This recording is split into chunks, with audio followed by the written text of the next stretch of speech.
Welcome back to Social Club down south. The boys are out in the States, so we're picking up the slack here. I'm here with the artist formerly known as Cisco and Flav from the Fighting Cock, who's just doing a bit of research on what Fergie would have done, because Man United have been out in China and it's all gone a bit wrong. They're supposed to have a derby game against Man City. The game got cancelled because the pitch was rubbish. So a problematic pre-season. They played one game there against Borussia Dortmund, lost 4-1. What would Fergie have done in this kind of situation? I don't know. I was reading about Rio Ferdinand's doping charges. Cracking read. He wouldn't have had that, really. Surely he wouldn't. I mean, I understand that there's these...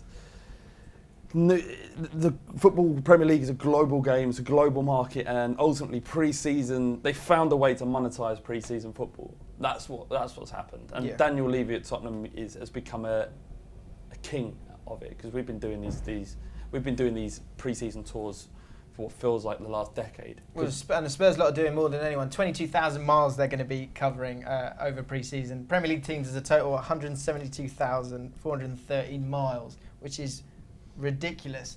It's not like the old days when we used to just go down to Devon and we'd play Staines on a Tuesday night. We played Newcastle Town every year. Was it? Every single year? Yeah. We'd go and play Brentford.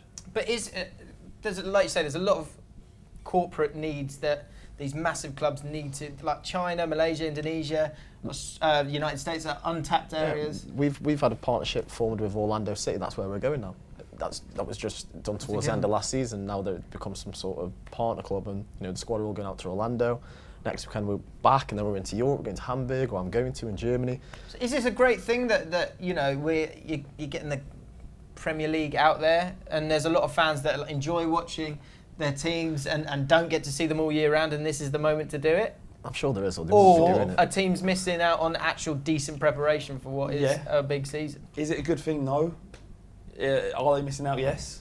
Would you? I think it is a good thing that they go out there. As fans of your club, would you rather they be in England training? Yeah, of course you would. Or maybe a little jolly over in Europe. Like Calais or something. Calais or... It's the only chance we get to go and play HSV, like Benidorm, pre-season. something like that. Yeah, that's right. You get to go and watch them play in Europe. My away day. And yeah, absolutely. I get that completely, and that's fine. But Spurs are travelling twice as far as any other Premier League club. 22,000 miles, ridiculous. But none of this matters. It's like the clubs don't really listen to us when you're talking about ticket prices. They're not going to care if we whinge about our players having to travel literally the other side of the planet in order to do some pre-season games to boost awareness about your club. And you can't deny the benefit the benefit to the business, because, as I said, Spurs have been doing it for about 10 years. They targeted America as an emerging market for the Premier League, and it's blown up over there. We've got an amazing fan base in America, huge fan base. I think we're second only to Man United. It's been incredible for them, because they've found a great football club, in my opinion, to belong to. Does it damage our preparations, and are we going to suffer in the new season? Perhaps. In the first 5 games, I think we hadn't won a game in the first 5 games. We got beat by Man United by a bad away goal, but played well. Stoke, we were 2-0 up, but got really leggy and tired in the last 15 minutes. Letting 2 goals.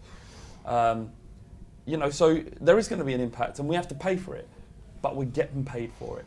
Well, that's it. I think apparently, generally, it can generate about 5 to 10 million to doing a 2-week tour, and that's just to go to the different games and play those games. You probably get some ticket receipts out of it, I guess, which isn't like 5 million, 10 million is a drop in the ocean, but it's longevity. It's hooking those fans in for the long term. Yeah. That is beneficial for the clubs.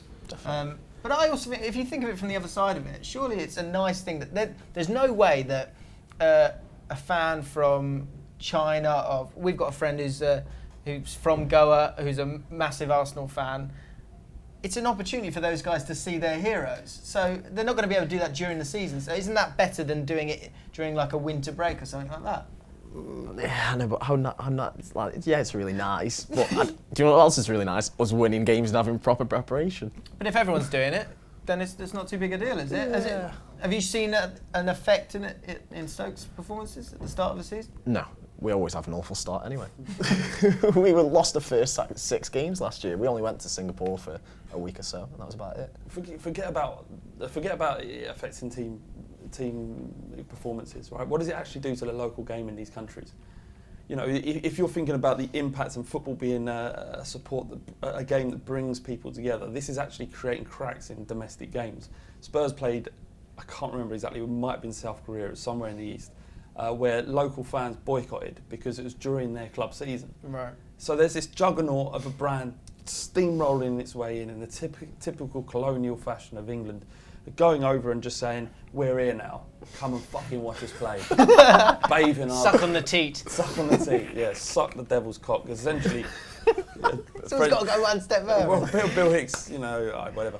But it's a part of a massive global ploy to sell the franchise, right? And it has a negative impact on the domestic game, and that's a bad thing in my opinion. But you know, I tell you what, the other thing with going to say China or Hong Kong, it's rainy season, so it's not a stupid time to go out there. That's the whole reason the game was cancelled between Man City and Man United. A couple of years ago, Vertonghen got injured, did his ankle ligaments in a game against Sunderland out in Hong Kong because it was rainy season. That pitch today that they were meant to play on, I don't care if it's rained or not. Rain didn't make that grass how it was. yeah. That pitch was awful anyway. I think it's alright. I played it. I could play that. Yeah, we would have. Yeah. But the preparation, the other side of it is that the preparation for Man United, who they need to have a good season. They spend a lot of money on players. They've played one game which they've got beaten 4-1. They've got Galatasaray.